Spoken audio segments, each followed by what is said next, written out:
Welcome to Chromatic Roses, where a couple of Midwest women cultivate a community at the D&D table. I'm Caitie.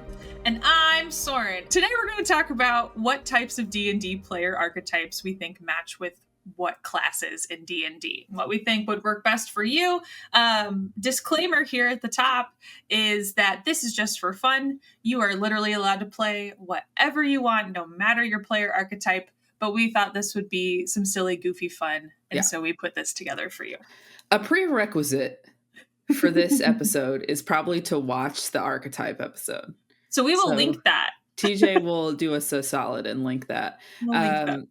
Because if you haven't watched that, some of this is not going to make any sense. Nope. So you should probably watch that first. So yeah, like Soren said, we're going to take the classes from D&D and we're going to map them to our archetypes so that you know what class you should play next or first if you've never played before. So without further ado, we're going to start with our historian archetype. Oh, and I'm going to share my screen. Yeah. While she does that, I'll just start with a little explanation of our historian. So if you recall, dear listener, from episode, what number was that? Our episode 44, where this is episode 60. So time sure does fly.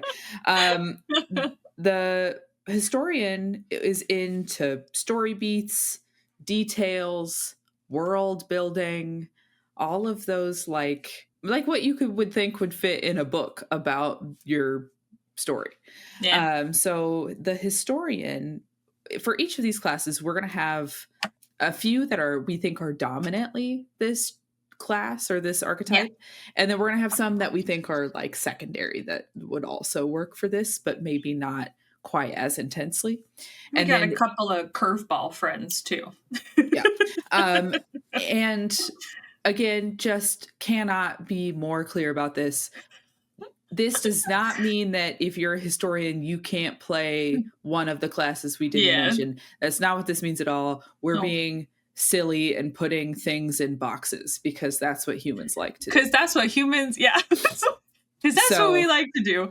So that you play whatever your heart desires. And if this gives you inspiration to pick something maybe you haven't picked before, cool. Mm-hmm. It certainly did for me. Like while we were talking through it, I was like, oh shit.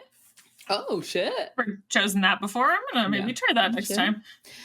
Okay, so the first one in historian that we believe to be dominant is paladin. Yeah. Paladin is a dominant historian. So paladins are devout warriors of a sacred oath. So they are a melee class, but they kind of have a cleric flavor to them. On D&D Beyond, the little blurb that goes with them, paladins live on the front lines of the cosmic struggle, united by their oaths against the forces of annihilation. Their primary abilities are strength and charisma. They have proficiency in wisdom and charisma saves. The reason I put this in historian is because paladins, to me, feel deeply entrenched in lore. Yeah.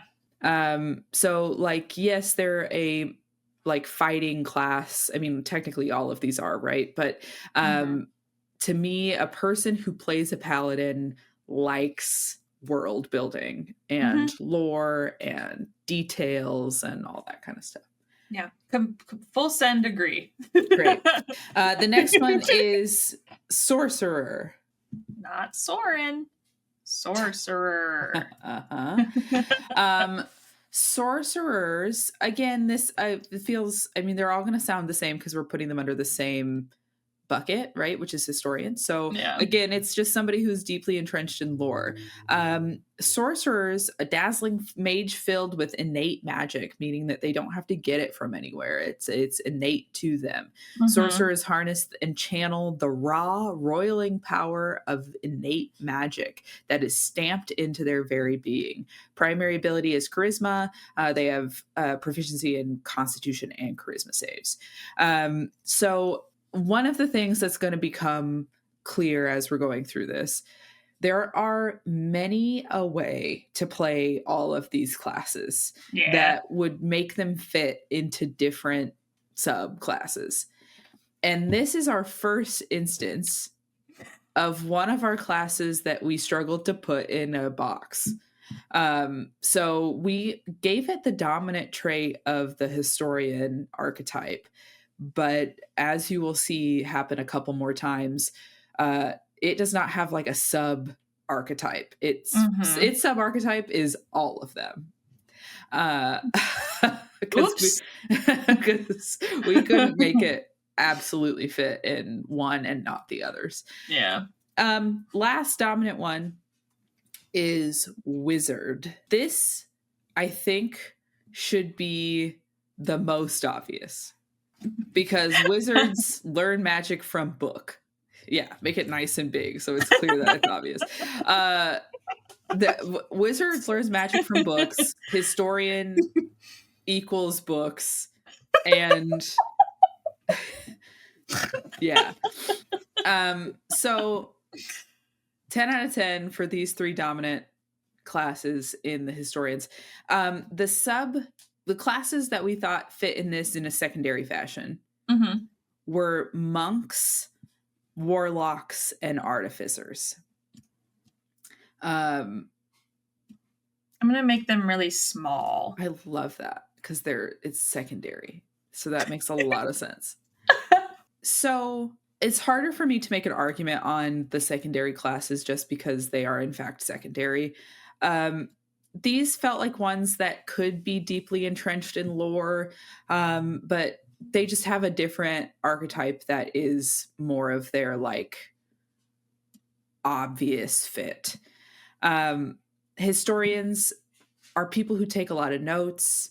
They're people who, I'm just like entranced with watching Soren work on Canva, so words are hard.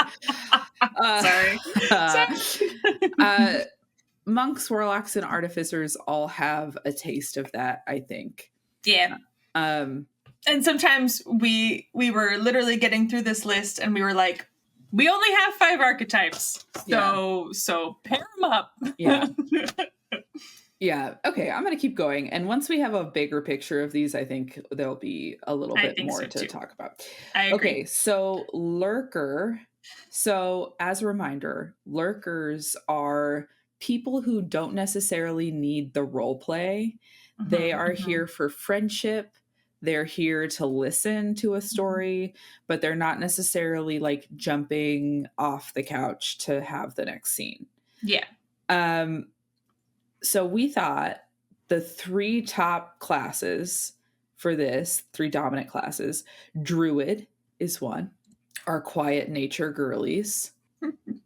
Quiet nature friends. Yeah. Monks may be the most obvious to me. I don't know about you, Soren, but monk feels like the most obvious.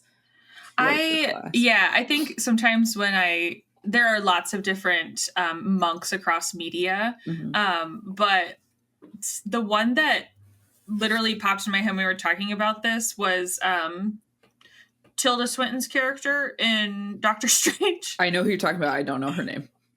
Well, I lost her name, but I'm literally thinking of a person who is like, when I speak, it will be important, and I will not do it before then.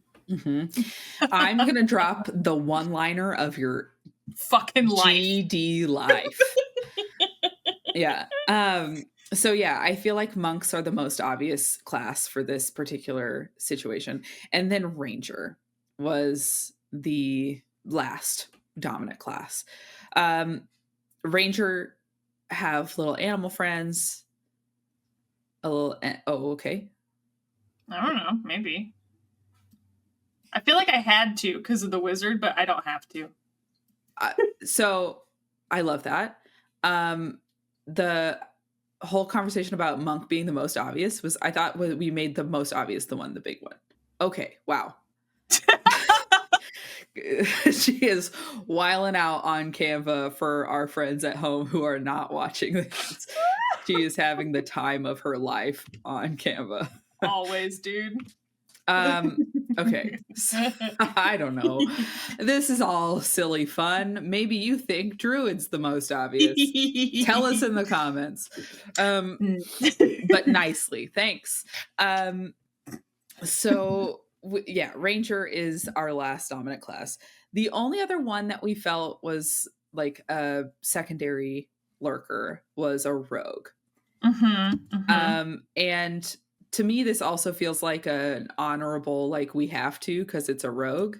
They're quiet by nature.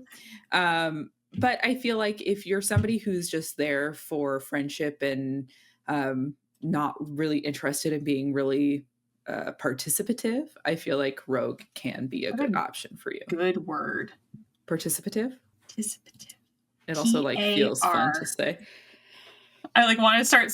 I want to like say definition, please, and then start spelling it. Great. Go on. Okay, Camp Counselor. So the first Camp Counselor dominant class is Bard. Can I just make that one big off the bat? Yeah. All right. For obvious reasons, bards are here to perform. They are, I don't know, they just feel like the quintessential, like, come with me, let's have a good time kind of. Yes.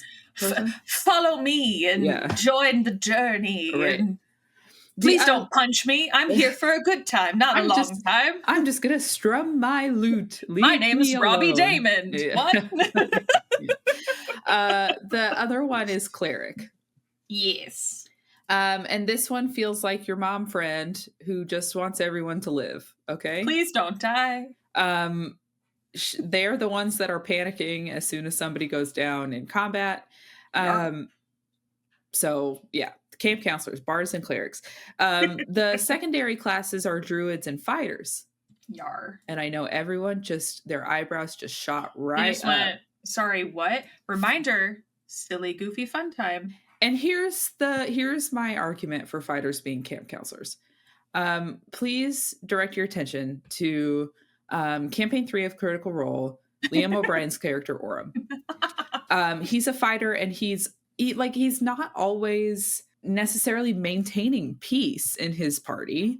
Yeah. But he is somebody who cares a lot about his friends and actively tries to take care of them on the battlefield. So he is constantly trying to push himself in front of his friends to take damage over them. And I think that makes a Camp Counselor, if I've ever heard one. Read. All right. We're going to take a deep breath for a second. And I just want to look at these first 3. Yeah. I think these make some interesting parallels to our archetypes. Wizards, historians, monks, lurkers, bards, camp counselors. And I think it makes like I don't know, I think these just paint neat pictures of our archetypes, of different ways you can interpret them. Yeah. And like speaking from my own assumed player archetype, like I heavily feel like a camp counselor type player, and I do play a bard in one campaign that I play in, but I have literally never played a cleric, a druid, or a fighter. So that's actually kind of interesting. And for sake of like, I've considered playing a cleric and a druid, but I've never considered playing a fighter. That it made when we were talking about it like pre-show, I was like, I kind of want to punch something. Yeah.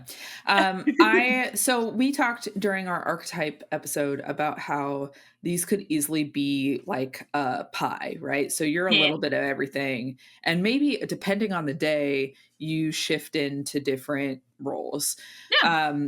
So my top 3, I think, are historian, camp counselor, and strategist. I've played a wizard. I have played a rogue, and I did not like it very much. Yeah. And then I've played a cleric and a sorcerer, which that's in there and is everything. So like, I feel a little validated at the moment for my current choices. But I think, to your point, I'm like, ooh, would I enjoy a druid? Probably. Probably. Would I enjoy a paladin? Never crossed my GD mind, but maybe. Uh, so I just think this is just a bit painting an interesting picture. My GD mind. We're gonna pause and roll with it really quick. Okay, so we're rolling on the icebreaker table today. Okay. We Ooh, got I'm just gonna stop sharing for a second, and I'm just gonna pop us back to our normal. Roll with it. We got an 11. What is your favorite breakfast cereal? Oh, go ahead.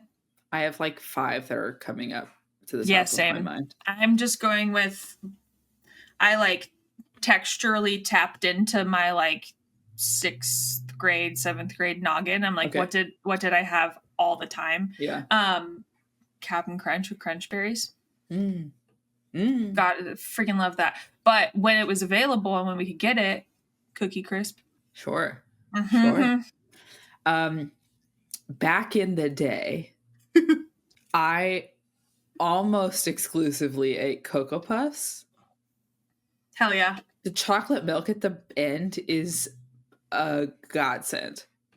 Anytime I've seen like at coffee shops where they like market on their menu like a cereal milk like latte, I'm just like yeah. Yeah. But as most recently, as an adult, peanut butter Cap'n Crunch. I used to take that when I was still eating peanut butter. I would take that as a snack all the time for things. So we have within the last couple of months gotten back into cereal. And I asked Sam at the last grocery run, I was just like, Captain Crunch of any flavor. Captain Crunch of any flavor.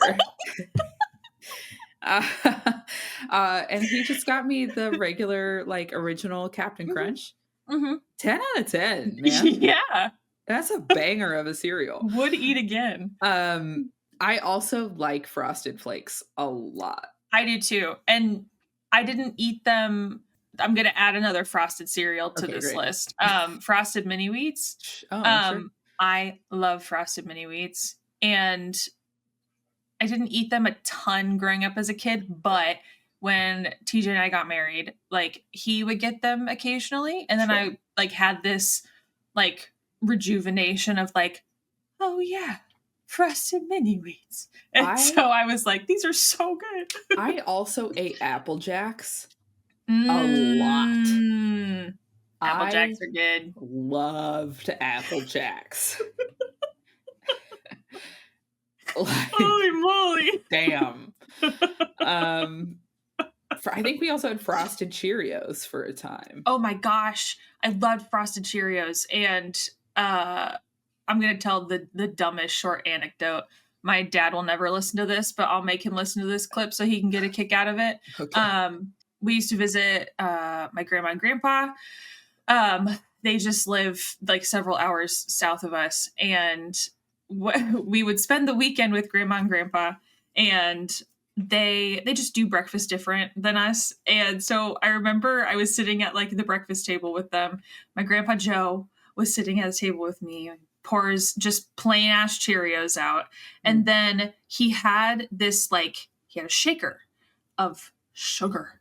And he like would sugar lightly, mind you, sugar his like plain Cheerios. And I was like, this sounds so novel. So what did my little kid ADHD ass brain do? I covered it with sugar. I got plain Cheerios, and then there was a sugar like mountain at the bottom of that bowl. Gosh. And at the time, I was hopped up on sugar. Yeah.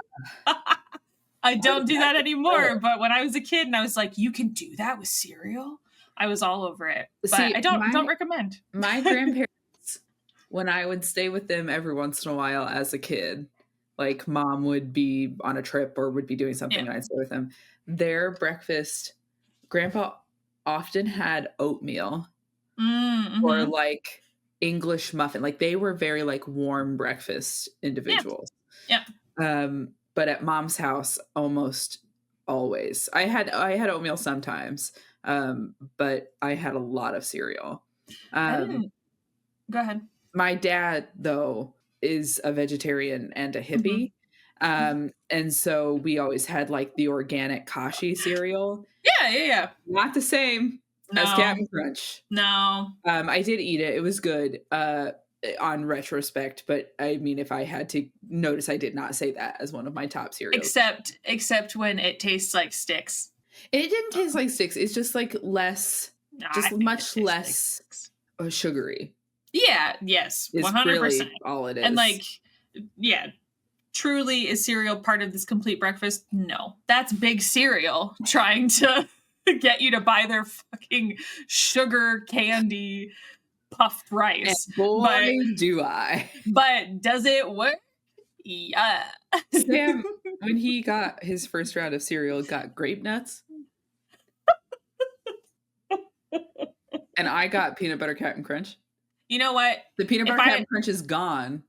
The grape nuts are not. yeah, if I know anything about Sam though, is how like lack of a sweet tooth he has. Yeah, he you does know? not have a very So big sweet tooth. grape nuts makes sense. And TJ also got me back into like honey bunches of oats Oh, sure. or like raisin bran. And I actually Raisin Bran. Ah, pop off, queen. I love Raisin Bran. I also love raisin bran. Oh, for anyone who watches this, I'm so excited for you to watch the light in Caitie's eyes when she heard raisin. I forgot about Raisin Bran. Yeah, it's good shit. Sam is also more of like a hot breakfast guy. He will cook himself eggs and bacon in the morning. I will say, like, I dominantly don't eat cereal for breakfast anymore. Like, I'll do it every once in a while, but I am an oatmeal and like eggs kind of person for breakfast. I am a breakfast bar kind of. Oh, yeah. I was like, sorry, you set up a whole bar like a hotel? Yes, yeah. Actually, I wake up 5 hours early and set I'm out a continental breakfast kind of girl. No, I don't make time for breakfast in my getting ready process, and so I most of the time need something that I can just eat on the go. For a while there, I had a hyperfixation breakfast that was English muffins with peanut butter and bananas on top. Yes, yeah, I remember. And I did and do really like that. But if I run myself late and I don't have time to make that, and then the English muffins and the bananas just go bad. And so I like have to like consciously think about the fact that I'm going to be making breakfast in order to do that. I think it happened around the time I started having like stomach issues before I had surgery. I was trying to like chill out my diet so my stomach would just calm down. Right. And so I started just packing a Tupperware that had as much like the scoop of oatmeal that I needed, and then like a scoop of like the hemp hearts in it, and then I put whatever toppings I wanted in like one little Ziploc bag, and I started taking it to work. So I would like make it when I got into work, and then I would start doing like my emails and stuff. Sure. I don't do it consistently, like all the time, but every once in a while, like that is a really, really handy way for me to get breakfast. When I was working at the marketing agency, I would frequently go to Starbucks on my way to work. Yeah. And I discovered in that time the oatmeal. Oh, I remember you sending me Snapchats about that. Actually, 10 out of 10. Like, I love it. And it was a hot breakfast. Sometimes the like I would frequently get the sausage, egg, and cheddar sandwich. And I used to get that in high school. And I don't know if it's because I would eat it fast or what, but it would always make my stomach hurt. And so I was trying to find something that was warm that wasn't necessarily a sandwich that I Yeah. could put in my car with the lid on and eat it once I got to the office. Yep. And the Starbucks and the office was very close together, so it was Mhm. not a long drive in between. Yeah. And they give you little raisins and stuff like that to put in it. And Mhm. so it's like a little, and there's like some nuts, so it's like a little crunchy, but like a little sweet. Yep. And There 10 when Teedge and I both still worked at Starbucks, like I was dominantly an opener, so I would go in at like 4:45 in the morning to open the store, Yeah. and by my first break, like around real breakfast time, Yeah. I would usually always get the oatmeal. And they have a Right. brown sugar oatmeal. I Yeah. think they still have it. I And think so. then they had an agave oatmeal where we had like little agave packets and then like all the nuts and Yeah. like little That raisins and one. stuff. Yeah. Love that. And I love as like is it better environmentally to make oatmeal at home? Sure. Or like in a Tupperware? Sure. But I really like the little cardboardish like bowls with Bowl. lids that they Yeah. developed, because you can let it genuinely sit and steep and like fluff up before Yeah. you eat it. So Yeah. like for something you gotta do quickly, like on the go to work, agreed, 10 out of 10. This conversation tangented, are we shocked? No, but it's also gonna be a short episode, so it doesn't matter. Yeah, Probably yeah, not. exactly. Okay. Anyway, back to it. Back to it. All right, so we're talking about the Strategist next. There we go. All right. The So Strategist. the Strategist, the first two dominant classes. First one is Fighter, probably unsurprisingly. Makes sense. They hit things. They have a lot of pieces of it that are like pieces of their abilities that are like bait and switch and like things like that are very strategy oriented. Mm-hmm. The other one is Artificer. So artificers, masters of invention, artificers use ingenuity and magic to unlock extraordinary capabilities in objects. Their primary ability is intelligence. Neither of us have played artificers, but this feels right. I agree. And Artificer is like equal parts to me novel, intimidating, and sounds fun. Which I guess is novel. So it's novel to me and intimidating. Yeah. But after watching someone like Taliesin play like Percy, like I know that he's like a homebrewed, like special gunslinger. case. Exactly. But I want to play like an inventor. Like I want to be Tinkerbell. Yeah, right. Yeah, I agree. I think out of those two, the most obvious is Fighter. Yeah, I agree with that. Plus, it makes a nice, cool line. Plus, we need to make one big in each category. So now we've established that. Yeah. So get over it. We have several sub-secondary classes for this role. We have yeah, we do. Barbarian, Cleric, Paladin, and Ranger. And so all of these classes, not just the ones I just listed off, but all of the classes in D&D have a combative element that's part of the game. And so I think I could make an argument for every single one of these classes to be sub-strategists. But these four felt like ones that had specific combat elements that were important. So, for instance, barbarians and their rage, very strategist oriented. Clerics are arguably the most important class on a combat map because they keep our parties up. So, and if we're thinking about like political intrigue, there's some diplomacy that can happen with clerics.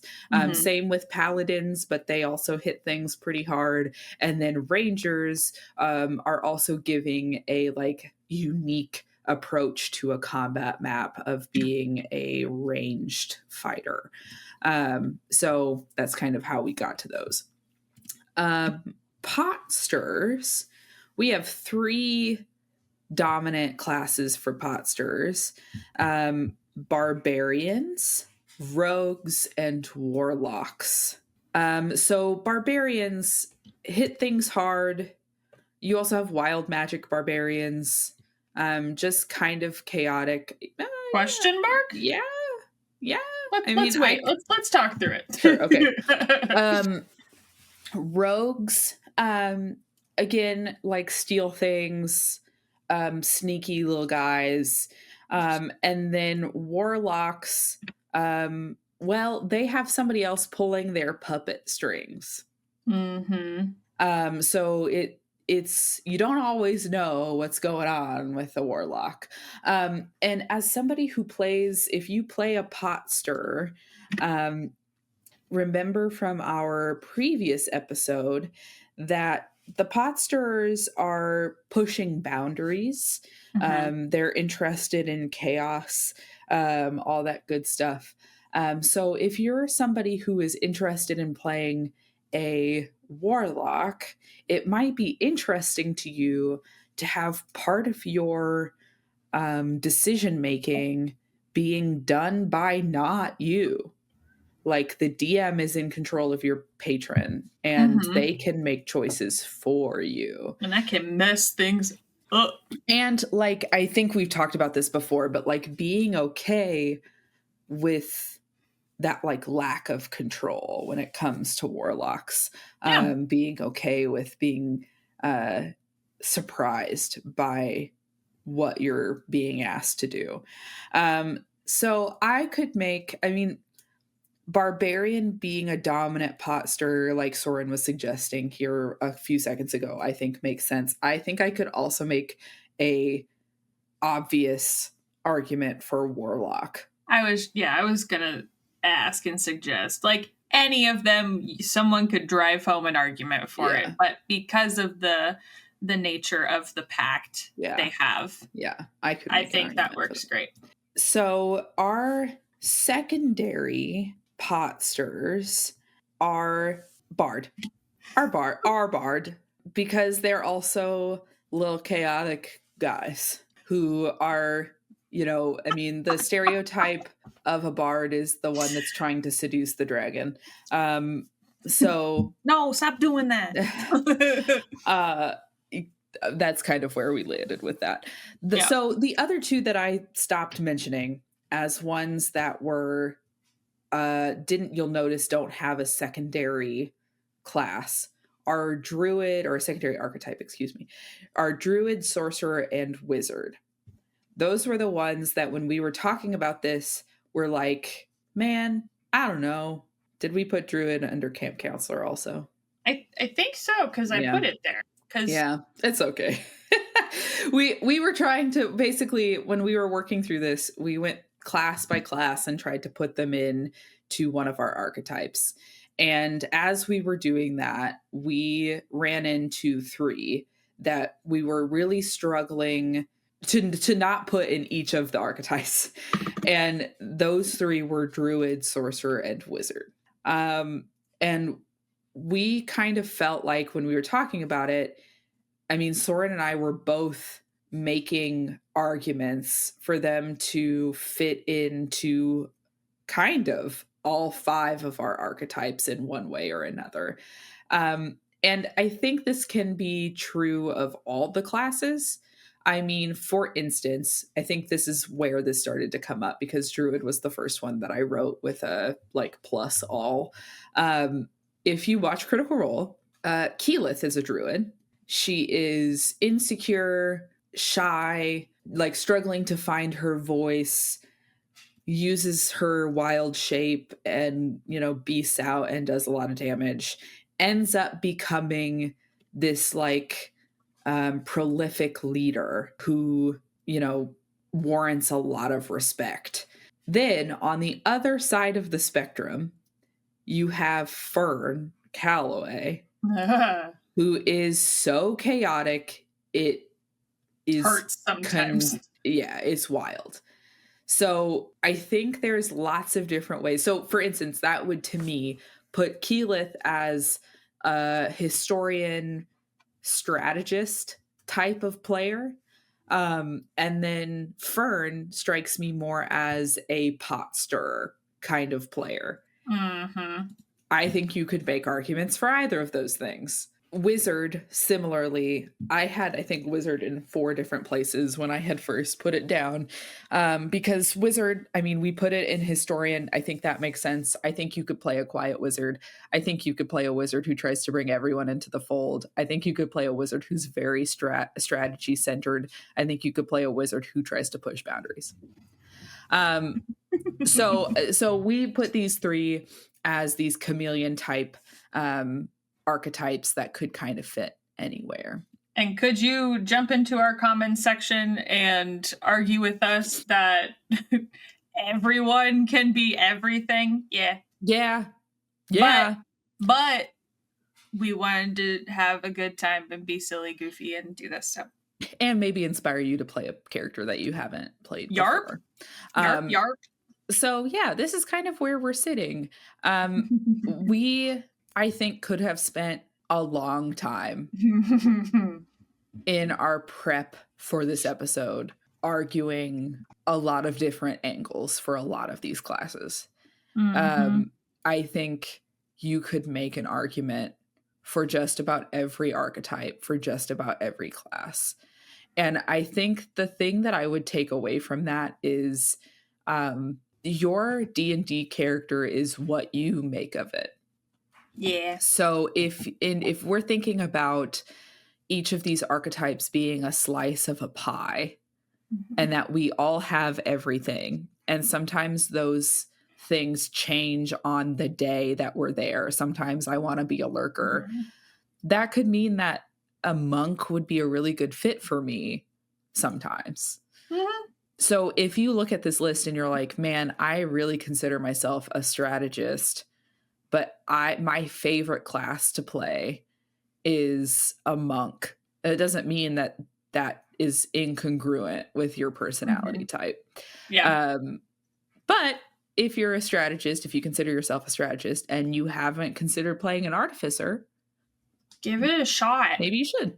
Yeah. And I think we've talked about this concept in, I think, many other episodes, but when we play D&D, sometimes there's like a facet of ourselves that we're trying to just like put in bold typeface, right? Yeah. Like we're exploring like maybe part of ourselves, maybe part of a friend, or someone we look up to, and we're just like taking a facet of their personality and then blowing it up to like gargantuan size. And I think that idea can apply to this whole episode that we just did. Is like, just try a different facet of yourself or a character and try a different class. Yeah. This was fun and also mildly stressful. Yeah, agreed. So I hope you took something from it and that it was as fun for you, or maybe just like gave you a different way to think about the classes than you normally do. Because I think it did for me. I think it was a brain bending exercise of like, okay, if I had to, I honestly had thought about like really forcing us to pick one archetype for each class just to like force us to make a choice. I'm kind of glad we didn't, but it also would have been, I think, an even more interesting experiment. So if you, dear listener, are intrigued by this mind meld, I challenge you to pick an archetype for each class and only pick one. If you had to narrow it down to one of our 5 archetypes, which one would you pick for each class?